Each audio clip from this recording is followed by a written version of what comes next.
Are you trying to improve at dungeons? If so, this video is for you. Dankestgamer will go over the most important dungeon tips that will improve your performance in dungeons. But before we proceed, please like the video and subscribe to the channel. Without further ado, let's get into it. Dungeons is a team game, and you're only as strong as your weakest link. Hopefully by the end of this video, you can learn a thing or two and get better at dungeons. Secrets are the most important thing you need to learn to be good at dungeons. Using the Dungeon Secret Guide Discord, you can learn every secret in dungeons and the fastest routes to clear them. If you still use the Dungeon Party Finder, you need this mod. Collection has a variety of Dungeon Party Finder features to help you find a party. When looking at Party Finder, it separates parties into parties you can't join, parties with a dupe of your class, and parties that you can join and have no dupes. When someone joins your party, you can also hover over them and look at their dungeon stats and the armor of the player. Secrets found is usually a better indicator of skill than good gear. Dungeon puzzle solvers are really useful. They can drastically speed up your puzzle solving and are essential for dungeons. Some good dungeon mods are Dankestgamer Skyblock mod and the Dungeon's utility chat trigger. Dungeon map on your screen is also really useful, and Not Enough Updates has a really good one built in.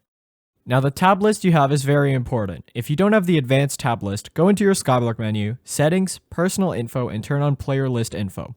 With this tab list, you can see a variety of dungeon information such as how many crypts your party has blown up. You only need to blow up 5 crypts for the max score, and for each fairy you kill, you need to blow up 1 extra crypt. Mages can blow up super boom blocks with the explosive sheep ability, and archers can blow them up with the explosive shot ability. These abilities are quicker than using a super boom, so use them when you can. When doing dungeons, either do all the secrets or don't do them at all. It'll take longer for your teammates to clean up after you than if you were to make yourself useful somewhere else.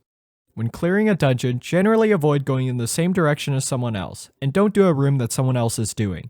Bats can die to dungeon mobs, which don't give you the secret. If this happens, let your dungeon party know so you don't waste time trying to clear a room that is impossible to clear. Another tip for most players is to not camp blood. After opening the blood door, leave to clear more rooms and come back when the mobs are spawned. You can tell when all the mobs are spawned when the watcher says this message.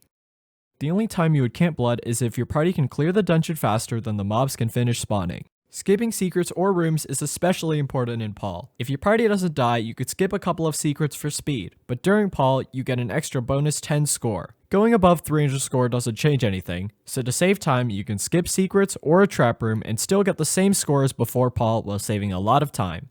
If you can afford it, buy items pre-start or buy essence from people to save Wither Essence for the Wither Essence shop. The main thing you want to buy is Forbidden Blessing.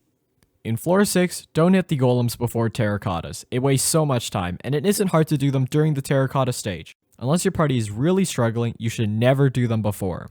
And finally, at the end of a dungeon run, disband the party and re-party to start the run faster. This also avoids the chance of an inventory wipe.